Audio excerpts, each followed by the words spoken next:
Hello, hello, hello. I will be going over the M3Y. This little video, we're gonna do two replays like we done with the previous American new heavy tanks, I would call them, the Yo tanks. We start off with the small gun. Well, technically it's not the small gun, again it's the middle gun. It's the middle gun and the top gun. The middle gun has a 240 alpha with 223 APCR pen and 290 heat pen, 45 HE pen. The APCR has 1250 shell velocity, so it's a really fast shell. I would say. I mean, really fast shell would be 1400, but it's a fast shell for tier 8, I would say. It's almost like a tank destroyer-esque type of gun. The heat is around 900-ish, if I remember correctly. And we're getting spotted here early, and the only time you get spotted here early is if someone peeks the middle, or if someone is, well, on the right side. And I have a suspicion, well, something tells me there's someone on the right there. Oh, there's a KPZ as well, sniping. Chaos Sniper as well. We're gonna see more from this KPZ, believe me, he's not done here. But the thing about the small gun is that you have a good pen, good shell velocity, and most importantly you have really good gun handling. At the moment the dispersion, starting with 0.35, I think I'm at the moment down to 33. You can get it down to 32 with the field modification, so that already sings that it's a quite good stable gun that you can actually snipe, you can actually shoot, and you can actually react to things quickly without having too much of a fuffens going on about.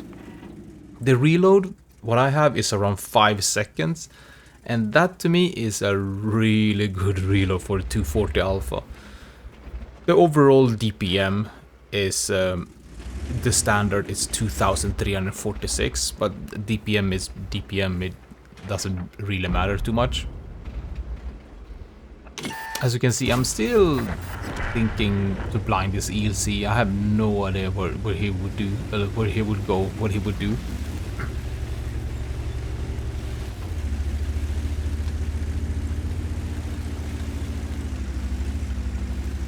And we're just trying to peek and poke here, and there he is again, the KPZ. Can we do? Yes, we can. We can do another shot on him.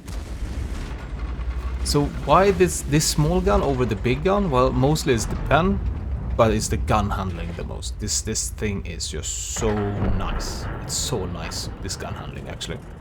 And it seems like the squad here took a couple for the team, I would say. I think he tried to sneak up on the balcony, and he got absolutely ravaged by doing that.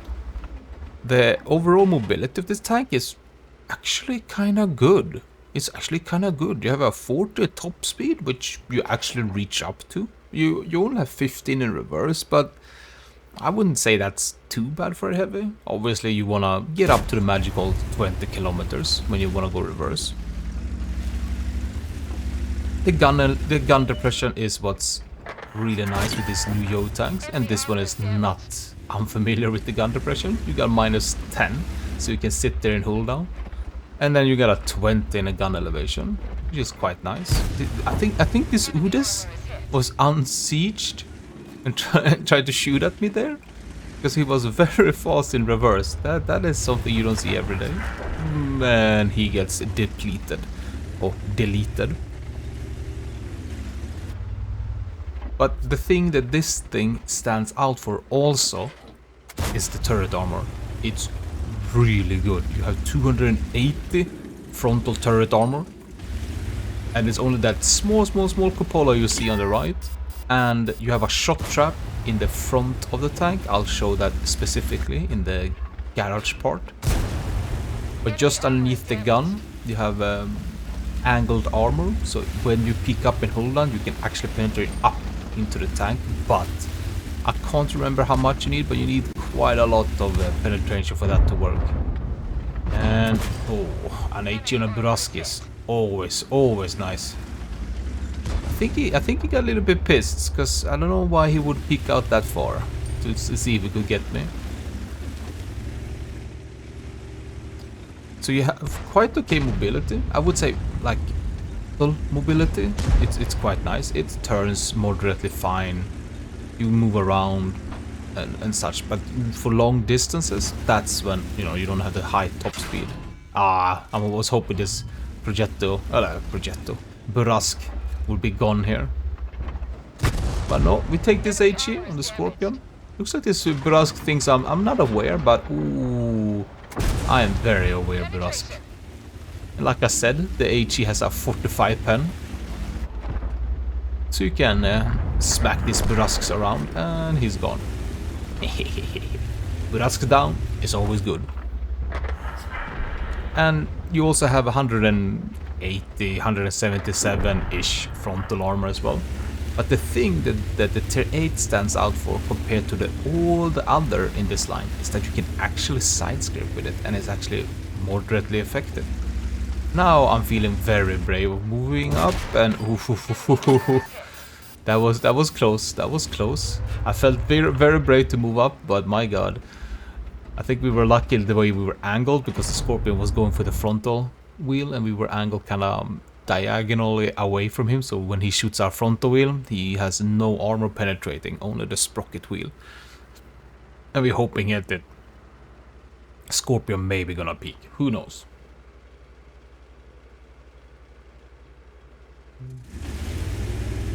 But like I said, the armor of this tank is what really stands out. This tank might give the Canaveron a run for its money for being one of the best Tech Tree Tier 8 heavies. This thing is really good. Even the T32, which you could say has been kind of boxed out compared to this M3Y. They both are very similar. They're both really good hull down. They both have, well, similar guns, except now that this M3Y has this new 240 Alpha that the T32 had before. That was kind of good, as I'm trying to blind this KPZ. But I think I will rate this M3Y just below the Canaveron still. But it's very close. The turrets are very close. They're very good turrets on both of them.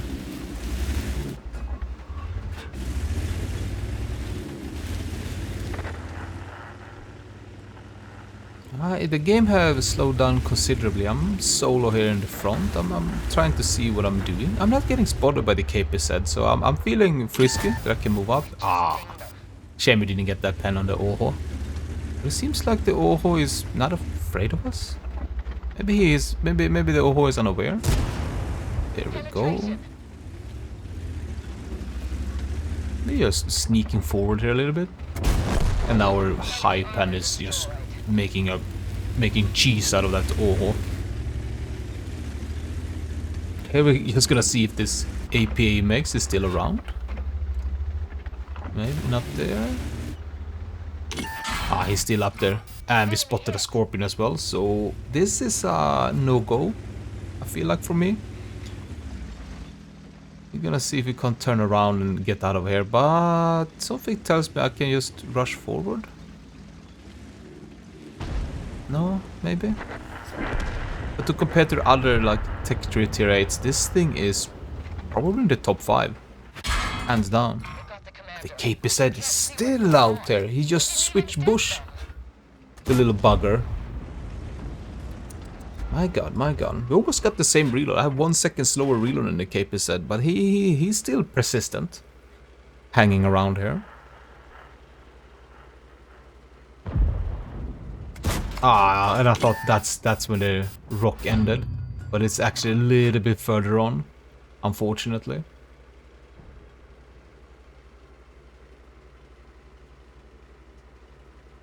The base view range is 390, so it's kind of easy to get full view range. I mean, with the field modification, it becomes kind of easy to get full view range. But if you really need full view range, you need to have the Brothers in Arms, Recon, Situational Awareness, and then Food, and then Ventilation, and then you get full view range. So if you have a kind of a good commander, then you're gonna get full view range quite easily. But you can just dump the ventilation and boom, optics, bam, full view range as well. I'm wondering if this KPZ is gonna do something. I feel a little bit cut off here. I know I'm not so alone. I have the 53 TP around me. But I feel like there's something bad can happen. It can happen really quickly without anyone trying to do something. But as I'm pulling back, the 53 is actually pulling forward. And I've witnessed how the guard and the EBR has this Emil and the Bisonte. And it can backfire quite a bit. Ooh. That turning is a little bit slow though. It's a little bit slow. But I'm just gonna make sure that we can get this Emil here. Hopefully, I see the 53 TP. Everyone is pulling everywhere, and luckily we're in a crossway where we can actually help out everywhere. Let's see if we can't blind this SU. And as soon as we blind, the KPZ appears again. Man, this KPZ is having a little bit of a luck here. But I see how the Emil is pushing down. Here we go. The EBR is doing a lot of damage with that HE from behind. Can we pick it up? Oof. Yes, we can. I would say this is your typical airfield game, which it's kind of this long, dreary tug of war, you could say. Like everyone is slowly pulling left and right and back and forth, and this like this slow dance is going on. And my god, can this map be boring sometimes. But for some reason, for me, last year, this was the map I had the most victories on, actually. So, am I an airfield expert? Even though I don't like that map. Or maybe I just have the patience for this map. And the KP said suicided? Well, I don't know why you would suicide when you're in a 3 versus 3. And you got the hit points on your side. And I don't get it. That is the loser mentality that we have in this fine game of ours, in this World of Tanks. When you see these people just give up, they just like to lose or something. I don't understand this thinking. I'm a what, 3 shot for the KPZ, 2 shot 53 TP, 1 shot for the EBR. He has 4 seconds reload. My god. But now it's only the SU-101 left. And hopefully he's not full hit points. Okay, he's full hit points. And he is coming straight for us. Oh man, that heat shell. He low rolled, but we got him. We should have him with 3 versus 1. And I'm just thinking, alright, I'm just gonna go up and oh, wait, he's coming. He's actually coming. Oh, as you can see, this heat pen is really making a dividend. Easy to pen. That was the small mid gun replay. Let's hop over to the big gun replay. And here we go with the big gun. And no, it's not the same replay. It's just the same map. Unfortunately, I don't know. Maybe not unfortunately, but you get to see the same tank on the same map, but with the big gun. And this thing has 320 alpha damage, and the AP is 208 penetration and a 900 shell velocity. So it's a little bit, it's quite a bit slower. And then you have the APCR, which is 245, but you have 1100 shell velocity.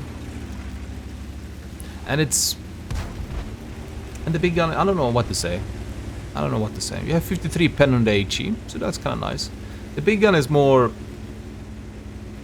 loose, I would say. The gun handling is not as good. And again, we have a light tank spotting us in the beginning.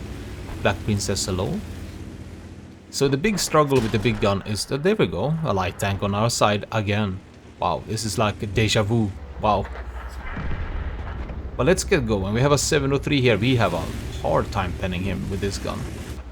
It's kind of like this gun is good against the mediums, while the small gun is good against heavies, because, you know, the pen difference.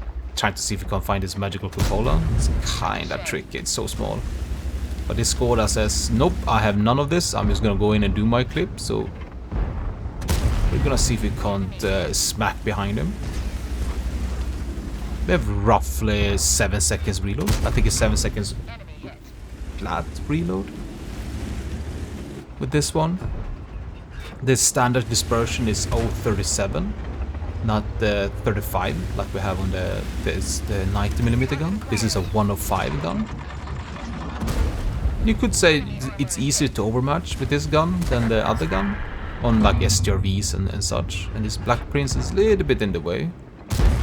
Ah, shame we didn't roll a little bit higher. I'm kind of forcing my way in here because I don't believe this Black Prince gonna pick out the 703. He could though. But this Black Prince is especially gonna open up for us. Oh, nice fire. Lucky fire. Frontal wheel. Typical IS. Slow and steady. We're getting the job done.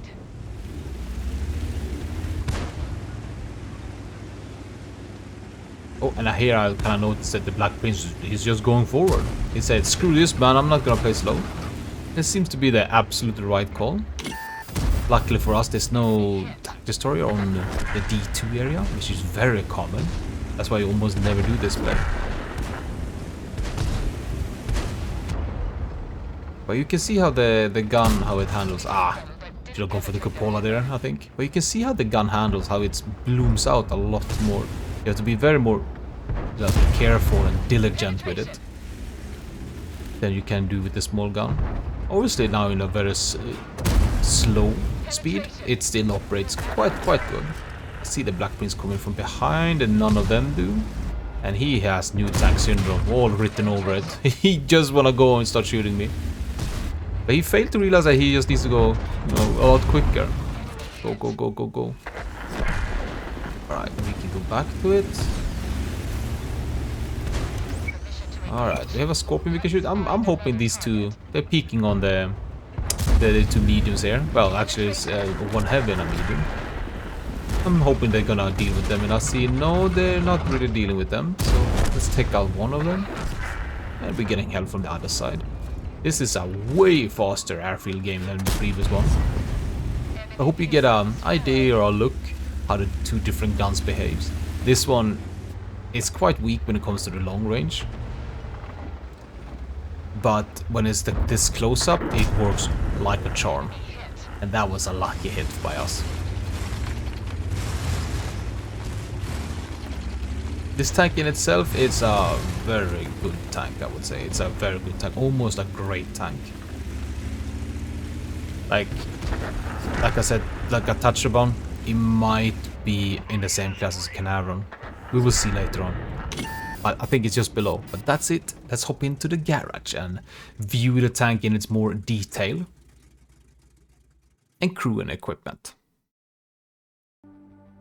And in this beautiful Lunar New Year garage, we're gonna look over the crew, equipment, shells, consumables, and field modification. But first, about the turret armor, as I went over in the video. What I meant with a shock trap is that you can see this sort of kind of protrusion, or like how it sticks out. Pretty much how the Italian heavies some have. I think the tier 8 is kind of the same. So when it peaks hull down, you can actually shoot right here and right here. I think on the left side is a little bit more harder because of the gunner sight, but that is another weak spot that you can kind of look out for or look at. Otherwise, you have only this minor cupola. But hey, for the crew, and here you can see the crew for the commander. We go with the Brothers in Arms, Sixth Sense, Situational Awareness, Recon, and then Repair. We picked the Recon late just so we can have full view range with whatever equipment we want to choose here. We're not forced to pick a ventilation then. So that's why we pick Repair on the 5th skill. For the gunner, it's Brothers in Arms, Snapshot, Repair, Camo / Firefighting. You could maybe sneak in a Deadeye, but I don't... maybe. I would rather have some camo or firefighting than Deadeye. The driver is Brothers in Arms, Smooth Ride, then Repair. Actually, you could pick almost off-road driving and then Repair, and then, I guess, clutch braking? Or firefighting / camo. I think firefighting is probably going to be more useful than the camo on this tank, but it's like, you just choose which one you like the most, I would say. The both are like equal when it comes to that, firefighting or camo. The loader, Brothers in Arms, safe stowage, then intuition, then then repair, and then firefighting / camo again. Why I have picked intuition is that I would really like to get it up and running early. It's you do need safe stowage on all of these Yo tanks because you have an ammo rack located in the frontal hull. Yes, the frontal hull, and also in the turret. So it's very easy to get ammo racked. So I have not been blown up yet by an ammo rack shot in the hull, but I'm just waiting. Because I don't have any safe storage on neither of my Yo tanks. But for the equipment, I think it's straightforward: ventilation, rammer, vertical stabilizer. For the second equipment, dump the ventilation and put in a turbo that I will do right now. Boom, boom, and boom. Bam. And as you can see, we're almost full with recon. We almost have full view range. We are lacking this field modification, which I will showcase when we get there. Shells, this is for the small gun. I like the 30-25. I like this APSR, is so good. It's so good. I can't see how you can go full heat here. As you can see, you have 900 shell velocity, but it's not close to the 1000 where you kind of want to have your shell velocity for long range shooting. But this APSR shell is so beautiful. And then a couple of HE, because they're always nice. And even though this tank is prone to fire when you get hit in the back, I still pick the food for the tank, or the rations. Well, here's a case of Coca-Cola, which is nice. But if you go for the field modification, I like the all-terrain. This one helps you turning and go faster up to speed. This is also one of the Yo tanks where you kind of don't feel this need for maintaining speed when crossing all terrain types, as they like to call it, just maintaining speed, easier to accelerate. It might be better with this hull traverse, but the suspension durability is whatever on this tank. It's absolutely whatever because of the track mechanics. And then we pick the better dispersion or aiming circle. I don't know why I said -3% to dispersion there, but it says the aiming circle. And then we pick the periscope electric drive, so we get that full view range when we pick whatever equipment. And as for the boost, we pick firepower, so we boost up either either vert stab or the rammer. But that's my little review of the tier 8 Tech Tree American Heavy, which I rate is easy in the top 5 of all the heavy tanks in tier 8 of the Tech Trees, I must say, of the Tech Trees. This thing can be an absolute beast on the battlefield, as I hope I showcase, and hope you will also showcase when you get it and get out there. But anyway, thank you so much for watching. Hope you had a good time. Anyway, I'm out of here.